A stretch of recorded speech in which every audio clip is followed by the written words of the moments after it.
Hi everybody. Thank you so much for coming and for making some time on this Thursday afternoon to listen to what I think is going to be a really interesting talk. My name is Alia, I'm the Art Development Officer here. Just a bit of housekeeping, toilets are here, main exit out that way. If you have any questions, we're going to take them in the second half of the talk. So I've got some questions. I think these two will just be discussing away anyway. I have some questions for them, and then we'll take some questions at the end. We are recording from these two, the camera here and the camera here. If for any reason you don't want to be involved that way, I don't think you'll be in the frame. Just let me know, and then we can make sure it's not in the video later when we post it on websites and things like that. So let's get started. So I want to introduce you to Graham Dolphin, who is our artist in residence here and who's exhibition we're in, and also Professor John Snijders, who has joined us here for this talk. I'll just do a little introduction about Graham. Graham's Dolphin's practice spans drawing, object making, film, sound, text, and curation.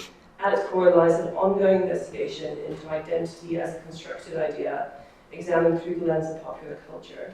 The figure of the fan recurs throughout your works, serving as a symbol of new forms of spirituality emerging in a secular age.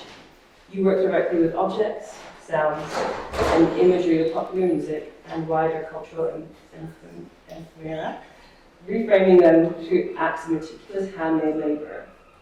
Through this process, you shift materials from low to high culture, exposing the economies of cultural value and the structures of capitalism that sustain them.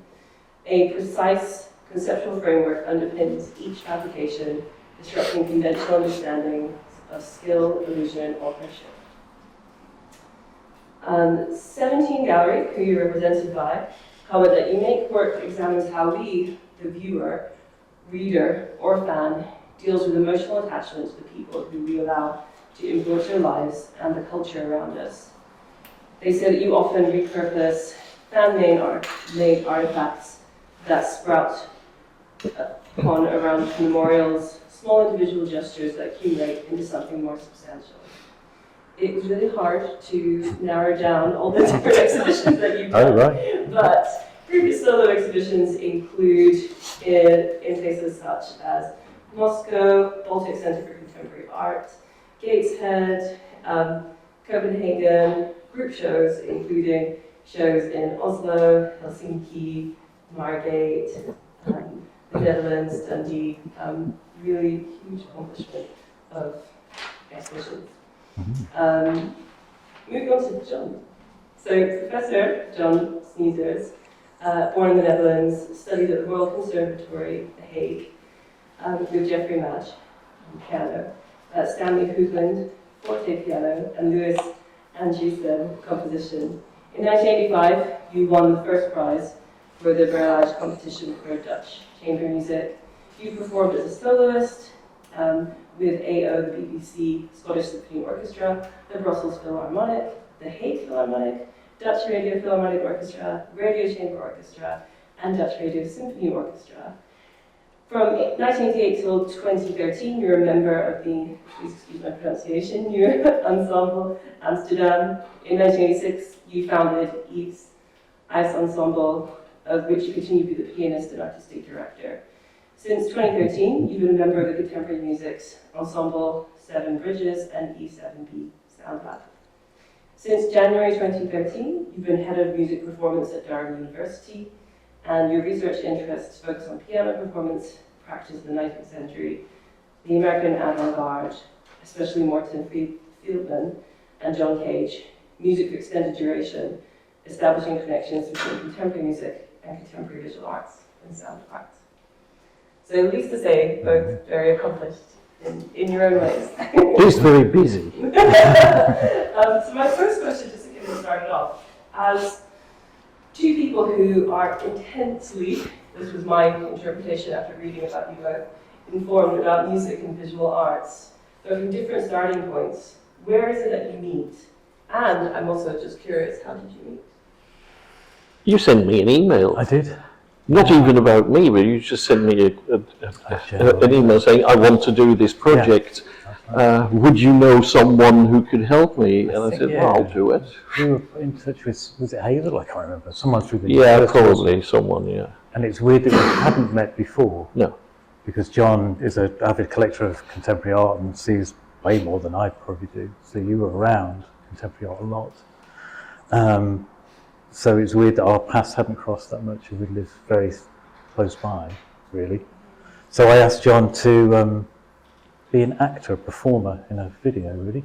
Well, a performer. I wasn't acting. Your hands were acting. Yeah, but they were just actor. Yeah, possibly. But I was basically playing the piano, which was yeah. So I for a long time I'd had an idea of putting Eric Satte's. He made 6 piano pieces, solo piano pieces, and they're kind of ubiquitous things that you hear. They're used in film a lot, aren't they? And they dictate a certain kind of like ambience and theme, underlies some kind of atmosphere, and they kind of become so ubiquitous you don't really hear them anymore. But I thought there's 6 of them, and they're quite open-ended in terms of their time structures, as far as I could tell. But I thought it'd be interesting as what happened if you put them all together. So a lot of my work, I guess, does that. It amplifies when you put things together, you amplify them together, and you present lots of information together in one form in a really simple way. What happens to it? Hopefully, then it opens up something else. So John played the 6 pieces, and I filmed his hands on the piano from above, and then we presented them on 2 quite large TVs. It's just like a single piano. So John's hands going up and down the piano in different parts, and it's played over top or whatever. So it's probably quite a good example of the simplicity I'm hoping that goes through all of the work, where it's the initial idea, the concept, and then it's the direct route to the end image, film, all that. And there's nothing in between, hopefully. It's really, really simple. There's lots of things in between, but hopefully they're not seen behind the curtains, yes.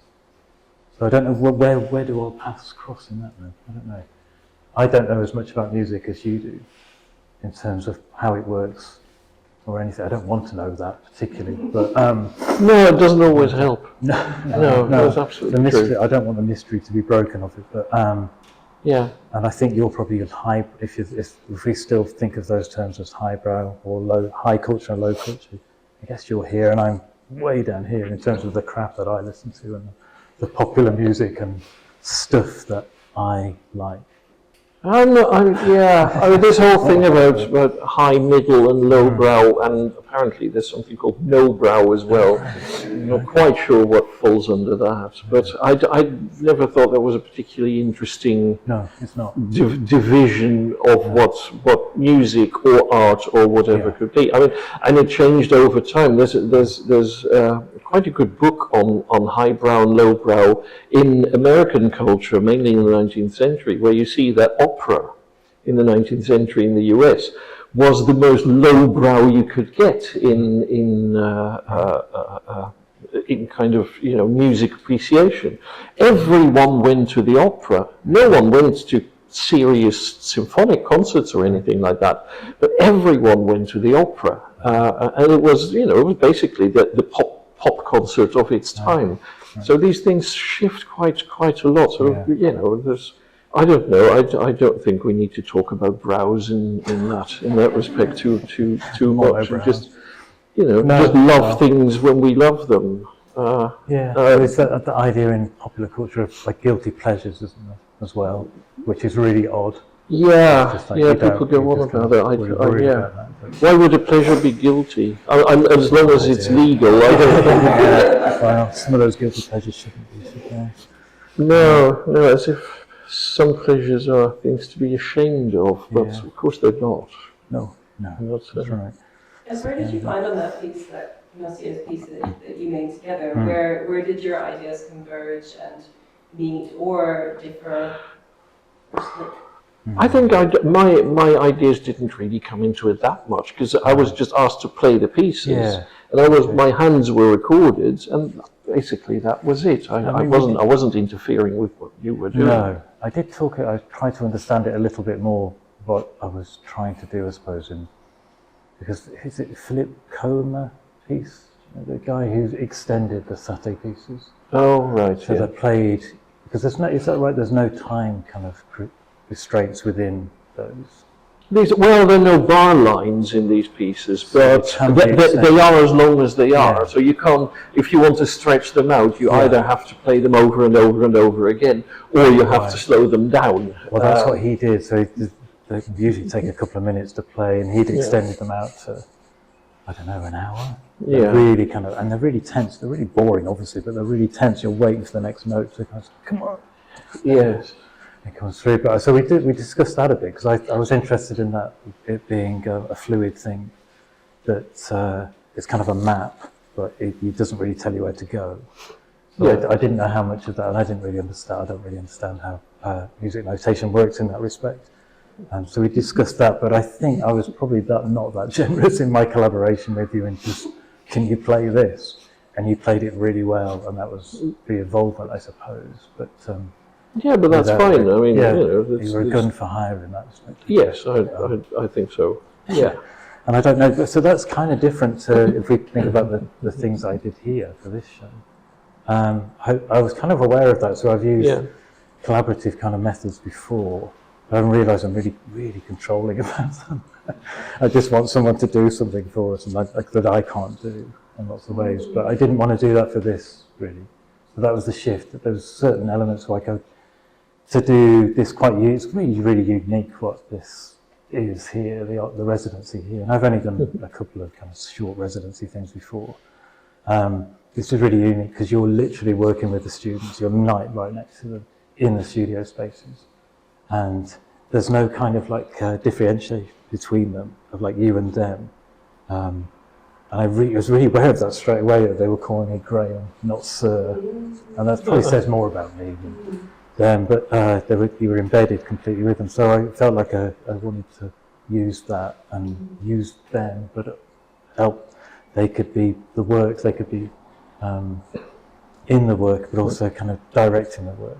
So the stage we're on, that was their stage for You and Dog, who were a band that just existed for one night, and it was totally the student band that led to it. So that's what I found really interesting. So you said, I want people to do things I can't do, and therefore you said to them, can you do a band? Yeah. And then that turns out to be probably the most ephemeral of all the pieces that are there, because what we see here is the stage with some of the remnants, but that's not the bands. There's just, we can't the bits of the text that they couldn't remember, and where people were standing and where the mics are and things like that. But of course, this is not the performance, and the performance was a one-off. And now, so you asked them to do something, and then it was completely ephemeral, which I find really fascinating idea. Because we discussed this just before we were outside, but music has kind of lost that, hasn't it? I think that's true. Well, not just music, and I think ballet is the same into a lot of things. It should, I think, be really ephemeral. In that you go to a performance, you go to a ballet performance, or you go to a music performance, to a concert, and you hear it there and then you're left with nothing but the memories of it, which could be going really, really deep. But this idea nowadays that music is everywhere all the time, basically 24 hours a day, you go anywhere and there will be music playing. And I think that doesn't do music a great service. It just reduces it to a kind of oral wallpaper, which is quite sad, I think.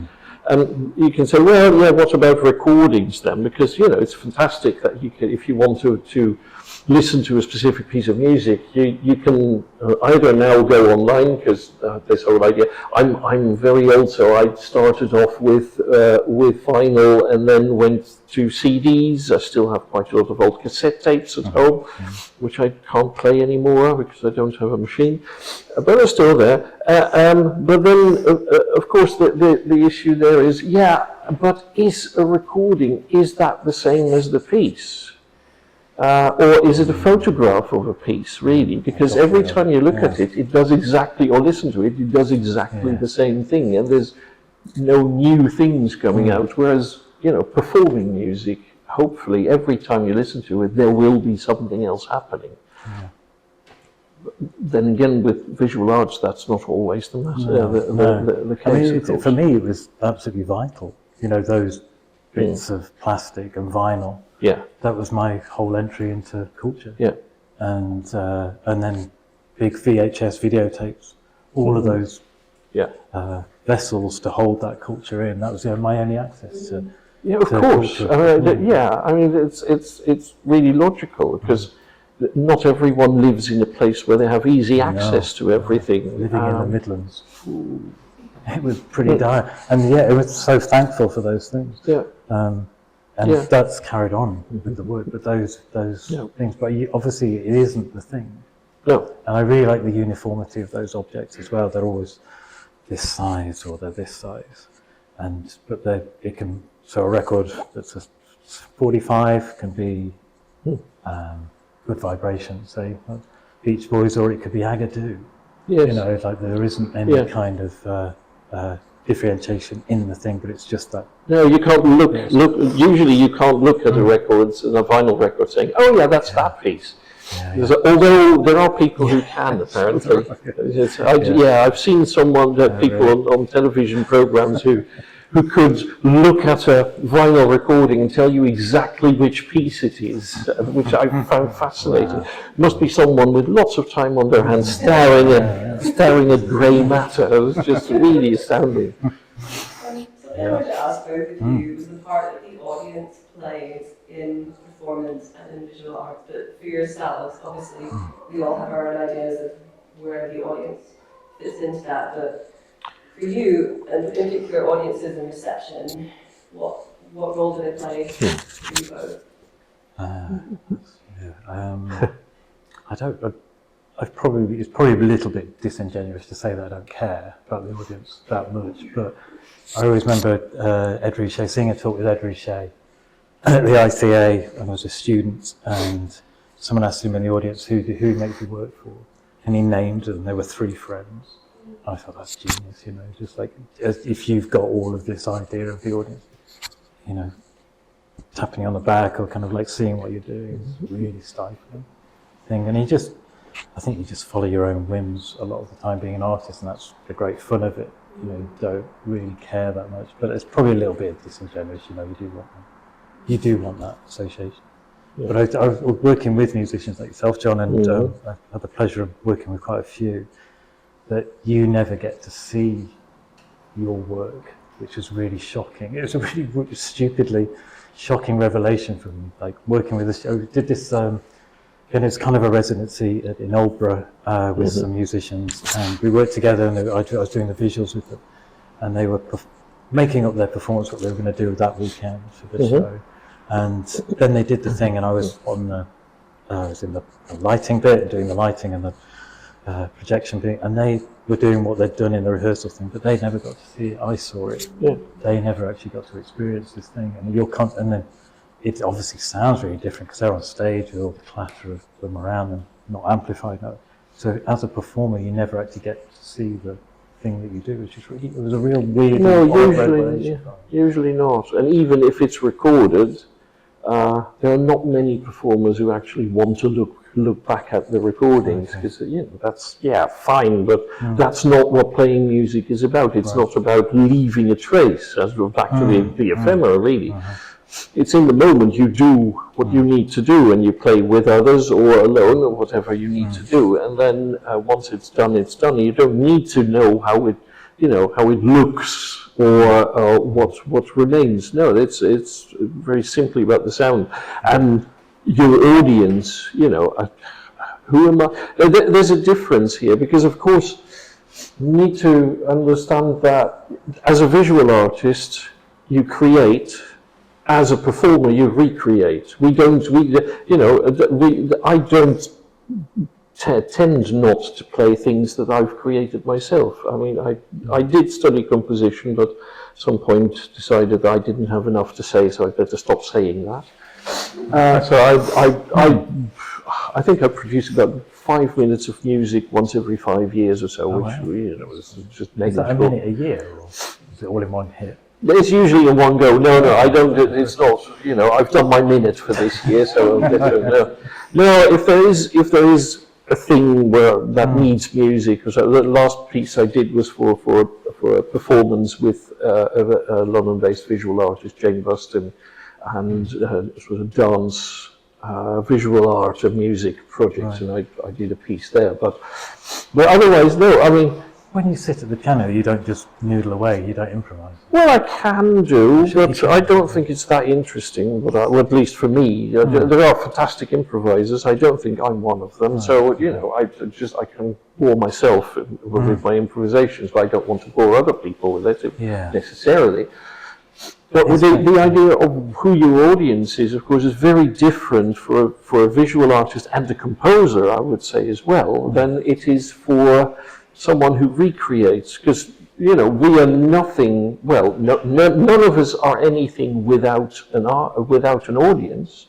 Although you can make things and you can just keep them in your studio and nobody will ever see them, and you still make them. There are composers who make pieces that still are not performed, but they made them anyway because they needed to. Yeah. As a performer, we're not going to do performances where we absolutely know that there will absolutely be no one at all, because that would just be practicing, basically. Yeah. Which we do, but we don't practice with an audience. Well, I hope not. So the whole idea is really different, and I know that. I know quite a few composers, of course, and when you ask most of them who do you write for. Almost all of them say, well, for myself, really. I'm not thinking about an audience that I have to please, because that's not how creating art works at all. Or as one friend of mine said, well, I can only write for myself. If I write a piece, I'm not going to ring the doorbell of my neighbour and ask her, what do you think? Should this be a B or a B flat? I'm not quite sure. No, you just do things yourself and you create it. And then people listen to it or look at it, and they need to make up their own minds about what they think of it, but that's not your responsibility. No, I don't think there's any responsibility. That's probably the purest idea of making art, isn't it, where you don't have that restraint. It's useless anyway. It should be useless, really, I think. You mean art should be useless? Yeah, I think so. Yeah. It should just be, we can't live without it, but it should be useless. Yes. Yeah. So, following from that, in an interview with Stephen Palmer a few years ago, we know what I'm going to say, that this was around your exhibition at the Bay Gallery. You said that music is way more important than visual art to you personally, and you listen way more than you look. How does this play into your creative practice? Is this still the case? John, do you agree? Do you think looking at Graham's work, that's something that comes across, that somebody knows Graham's work? I don't know if I can look at your work and think, oh, he doesn't look at anything, he just listens. I don't think that's the case, no. Obviously I do look at lots of things. I'm really interested. I think when you're asked those kind of things, you take an extreme position and you just for effect. For a comic effect, maybe, but I think it's true. I think at the core of it is very true. I think the music is for me the purest thing, the form that goes straight in. I don't think about it at all. I just hear it, and it just does its thing, or it doesn't do its thing. I don't have to intellectualize it and think about it. And I think it goes back to kind of the mystery. I don't want to unpick the mystery of it. So I don't know why, I don't want to know how it works or what it's doing inside. I just like it, I don't like it, it annoys me, it's incredible, whatever. But that's not the same whenever you look at any visual anything. I'm really annoying to watch any films or TV with, because I'm unpicking it straight away and analysing it, and why is this there, why is that beat there, why have they used that bit of soundtrack, the construct of it and things. And then painting not so much, but even that, I can kind like, why is this? Why is that? Kind of like, why is it made this big? Or I don't know. And just unpicking it straight away, and have to understand it. So that's the reason I probably say that's like the best thing. And so how does that process play with some of the pieces that we see in this exhibition? If you were to pick out How does that play into that? I don't know. I'm trying to think what that might be. Well, I mean, if we so the Nirvana record piece behind, obviously that's playing with lots of art historic tropes as well. So we've got Duchamp's ready-made and Picasso's kind of ready-made there. There's the record cover, but it's an existing thing. It's a pop object, so it's pop. And then I'm playing with minimalism as well. So it's a black square, those kind of ideas of something that's from a macro and a micro level is something, and the play of perception and distance, all of those things are going in.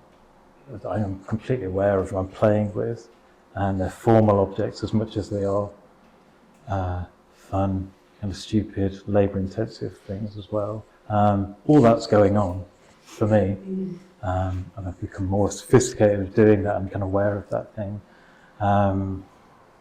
but I don't care if people don't get any of that. Lots of people don't recognise them as record covers, weirdly. Sometimes they're not framed, and I think sometimes the frame kind of distances that kind of immediacy to them. But and weirdly, some people think they're kind of fake as well. So it's just like you can't have done that. Why? That would have taken ages. Yeah, well, you did. Yeah, so it's just writing on a bit of paper. Just like, and again, it's like the other aspect of that is I don't want there to be a mystery to them at all. So they're kind of documents, I guess, of a performance as well. Although there is a barrier in terms of the frame being there, I don't want them to be kind of unpicked in kind of like the making of them. So I don't want anyone to be in awe of the skill. They're kind of like anyone literally could do. So like my 2-year-old could have done that. Yes, that's exactly right. They could have done that, and that's good. I don't want the kind of like the aura of the artist to be around it and how skilled they are. That really annoys me because it comes out of. I grew up in the late 70s, 80s, and things, and it comes out of punk and DIY and all of that. I can't shake that. I've got to do it. So all of that stuff's going on at the same time. But then on the other hand, you don't have any real influence over whether someone is interested in knowing much more about it. No. I mean, you can be annoyed that they know more about it, but it's outside of your influence. Oh yeah. So you just have to accept that that they know stuff. Yeah. Really annoying when people know stuff. Yeah.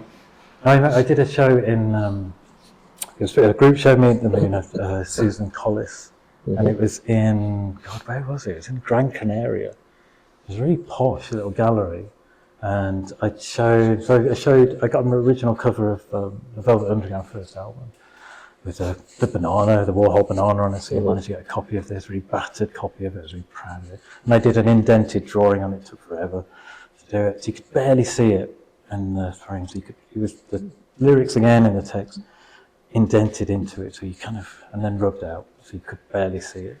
And a woman came up to me, really posh Spanish woman, dripping in, wearing Gucci and dripping in gold. Came up to this is going to be a really interesting take on this. What's this going to be? And she didn't get that it was a record cover. Didn't know who the Velvet Underground were. That was kind of off the table straight away. But I didn't even know who Warhol was. So every reference I was playing with in this thing was just, where do we go from here? just no. I think we should just part at this point and kind of leave it. But so all those things you think are kind of hitting, like by using those shortcuts. By using the ready-made and those cultural objects and things, there's a presumption and you hope they're there, but you can't. You can never dictate it. No, because not everyone has your level of knowledge, really. Yeah. So you're bringing a lot of knowledge to your work. Yeah.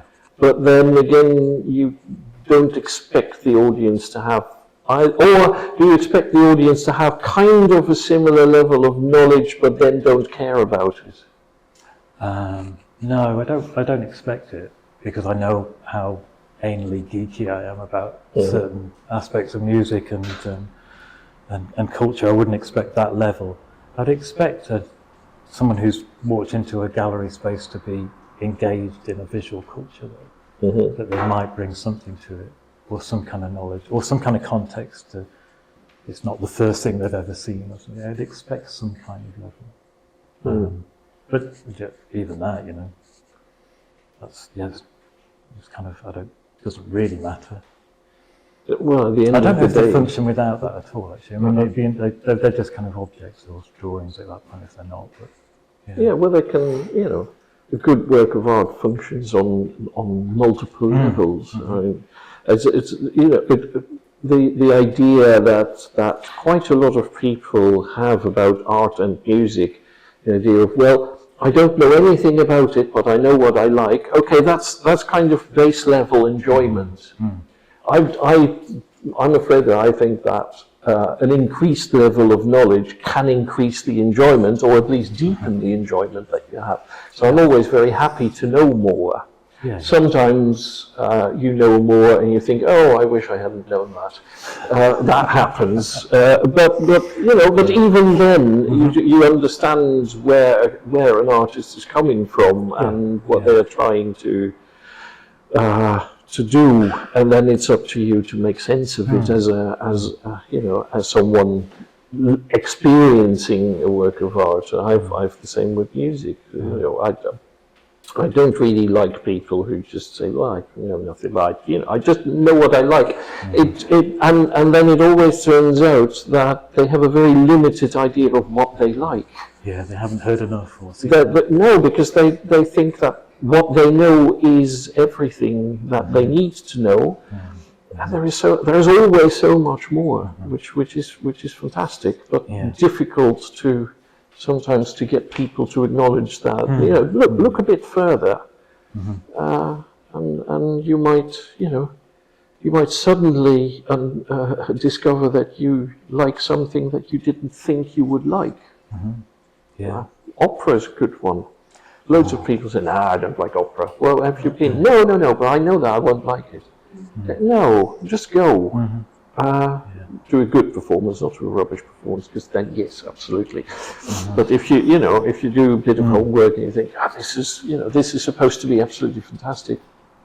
If you've never seen an opera before, then as I just said, just outside before, don't start with a 5-hour Wagner opera, because that's not the best way to go about it. But there are loads of there are loads of entrances that might be really, really surprising. I've got the same with contemporary art mainly. I mean, early art, that's easy because you see immediately what it has to be. Even then, if we look at 16th, 17th century art, what we enjoy is the mastery of the artist. What we don't enjoy anymore, because we've totally lost all knowledge, is all the deeper the deeper meanings of all the imagery that's on the canvas, or quite often, where all these elements mean something that is much more than an egg is not just an egg.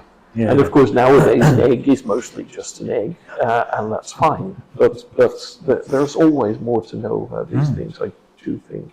Oh yeah, absolutely. I mean, I guess my work riffs on a lot of that stuff. So the video piece behind us with that, I mean, that comes out of watching lots of Warhol screen tests and things, looking what that, but then flipping it. So if you know that, I guess that's another way into it. If you know those series of, I guess they're portraits, filmed portraits, that brings an extra dimension to the thing. Yes. But it still functions, hopefully, as just portraits of these students being awkward in front of the camera as well. But I think that's right. You bring the more knowledge and the references you bring into anything, the more enjoyment. The video upstairs, the guitar piece, that's another very good example, I think, because if you've never heard about, the habit of some pop musicians to destroy their instruments on stage, and I've never been quite sure why they do that. Then you know, you see someone destroying a guitar and you think, oh, you know, it's a guitar, don't do that. But you know, there's multiple layers going on. Also, the fantastic thing that, you know, if you see what's happening on with oh God, who are they? Was it Pete Townsend who did these? Yeah, and a number of them. They just, you know, smash the guitar and that's it. But you take it so much further by saying, I'm going to take this as far as I can, and at some point it's just hard work trying to get another couple of splinters of that thing that really doesn't want to go anymore. It should be in my bio. It just becomes hard work after a certain amount, because I do tend to take everything to a ridiculous kind of labour-intensive way. I think that's some kind of shame about, if we're going to get on the couch about it, there's some kind of shame about being an artist. Coming from a working class background, it's probably the most ridiculously pretentious thing you could ever say, that you're an artist. So if I've done lots of work, at least they can go like, oh, you know, but I've done loads on it. Yeah. Oh, I know. Yes, that's interesting. I never thought about it that way, but yes, I mean, for the guitar piece, I really wanted it to be devoid out of it. I mean, it's really ridiculous. Hopefully, it's quite funny as well. That it becomes a ridiculously over-egged kind of thing that is, taking this to its stupidest kind of level. Because I saw Cobain do that, Kurt Cobain smash the guitar quite a few times and things, and I've seen Hendrix burn the guitar and Townsend and all of that. And it is something. It's always guitars, isn't it? Yeah. And it's just male pomp, kind of macho kind of thing. At the end of the set, it's supposed to be some kind of like cathartic moment, isn't it? Like, what are they doing? They're destroying the thing that creates the most. I don't know. There's some Freudian stuff going on, I'm sure. But I don't quite see it either. No, but then for me to do it on my own in the studio, really lights on it, and it was just it was kind of. But all of it was hopefully ridiculous. What you didn't do though is film the process of putting the thing back together. No, that would have been. That would be very boring film, probably. That's even too much for me. How long did it take to put it back together? I can't remember. It was a long time. Because it's just kind of like everything looks kind of similar after a bit. Is that a bit of neck or is that a bit of? It was odd. And there was bits. It's like whenever you do any DIY, there's always bits left over. If you take something apart, and it's like shit. It's like, it's been an IKEA guitar. Flat pack guitar. So I have one last question, and we're moving on to other questions, but we've touched on a bit about hierarchies of culture and high and low culture, or good or British opera, and meticulous labor-intensive processes. And something I really wanted to ask both of you was, with the acceleration of technology and culture accelerating through that, where or what predictions or ideas or feelings do you have on where culture or music and contemporary arts are heading? That's a big question, but I feel like artists and performers and musicians, or whether we like it or not, you're always attuned to these things. So are there things that you are seeing or things that you're picking up on? Yeah, we talked about that when we walked around, didn't we, when you came to have a look at the show. And it's, I think another one of the reasons to wanting to work with younger people was to get an idea of that, really. So it seems really stagnated in lots of ways, culture, although we've got access to absolutely everything all the time. So stuff that I was reading about as a teenager and like never heard for 20 years later on. So Morton Feldman, I just a name in a book for so long, and then I managed to get to hear this like 20 years later. You've got access to it all the time. But then everything just seems to be in a cycle of that now. So when I was doing the talks with the students, I was talking about my background and what interesting things, and I was talking about the Nirvana piece that I was going to make with the Vinted t-shirts. And inevitably someone in in the class would have a Nirvana t-shirt on, and like, what is that? How is that still a thing? You know, how is that still 25, 30 years after his death? What is that now? What is that? Obviously it's changed. It's kind of, the context around it has changed completely, and it's just a logo or something, but it's just people are still listening to this. I'm constantly surprised at what my daughter will put on in the car. It's like a Jerry Rafferty song the other day in the car. And I was just like, what's this?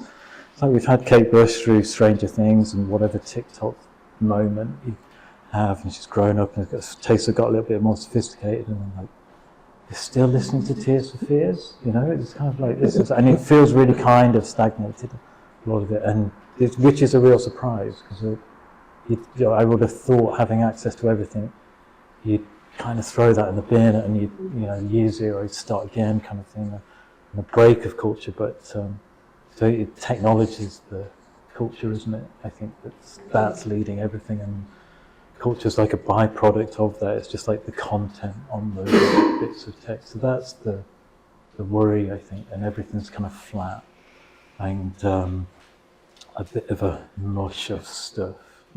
And when Richard Linklater made the Boyhood film, into reading with him, he couldn't differentiate the time through music. Like most things, when you look back, it's like if you have like a show where you're back, kind of like somebody's memories and stuff, they'll put a Beatles track into, it's from the 60s. He realised he couldn't do that from the 90s onwards, because everything's always in flux. It's always like being renewed. And so he had to do it through the tech. So they're playing on maybe a PlayStation or something, then it's an Xbox or whatever. So those are the shifts, and I think it's kind of disappointing where it goes. Like when we had a discussion with the students yesterday about Durham students who came over, like AI, what's that, and what are we using it, and what's it going to be? And it's just a shame, really. We're not using it in like we know how to do poetry. We're quite good as humans how to make imagery and write music and stuff. We don't need the computers to do it. They can't do it any better, surely. It'd be surprising, maybe they can, but they can. It's that's going to be the next frontier, obviously, and kind of what that is. And it's not that hopeful about it, really. Doesn't it? It seems a bit dull. It might bring up actually amazing stuff. Who knows? But I doubt it.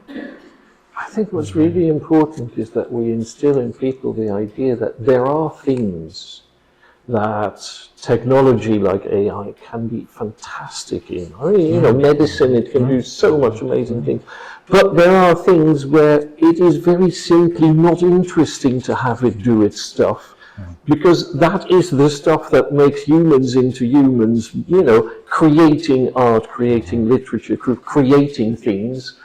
Why on earth would anyone want to just not do that and have some kind of stupid algorithmic thing do it for them, and then look at it and say, we've got another novel, which is fine, but it doesn't mean anything anymore. And I think the people who want us to do that are the people who stand to make the most money out of us using all that stuff. And they're very good at trying to convince us that it's a really good idea to have us, take over basically everything. Whereas all creative things, I think, should remain, a purely human endeavor. Helped by technology where needed, that's not a problem. I mean, you can't play any kind of music without technology, because a violin is a kind of old technology, a piano is as well, a synthesizer is modern technology. I was thinking, when you talk about the Linklater thing, I was thinking it's an interesting idea that we can't do it with music, we do it with tech, but of course tech is really obsolete at some point. And if you now, I'm quite sure that if some very young people look at a film and they see someone using a rotary dial phone, and they think, what on earth is that thing? Because they don't exist anymore. Whereas with music, it just keeps on existing. And also the idea that that you take music as a kind of reflection on your time. As a classical musician, of course, that's absolute nonsense, because we play music of people who've been dead for 200 years, and we still play that, and it keeps on being relevant. And I think that what we might see, we see that with the Beatles anyway, and with some other, a lot of pop musicians, that they keep on being relevant in some ways, and others will disappear, but we don't know which ones yet. As I quite often say to my students, don't forget that in every period, period of time, about 80 to 85% of what's being created is absolute rubbish. It's just that we don't know about that anymore, because the filter of history went over it, and all that really bad music that was written in 1750, it's gone, and it's fine. We don't need it. Yeah. What's left are the really fantastic things, and we can always try and figure out if we've forgotten something that shouldn't have been forgotten, and that's something. And then when you get into a whole different thing about women artists being neglected, and that's a completely separate thing then. But and of course you do see that there is a lot that has been forgotten that shouldn't have been. Yeah. But that's a different thing. But there is a lot forgotten where we're very happy that it is. Yeah. But of course, if we look at the 20th century and the 21st century now, we have no idea yet. And I don't think we should. We should just look and listen to everything. And that's, and at some point it's not up to us to decide whether it will stand the test of time. No. But something will, and that will be okay. Yeah. Thank you both. First, thank you both for answering all those questions. Oh, thanks, John.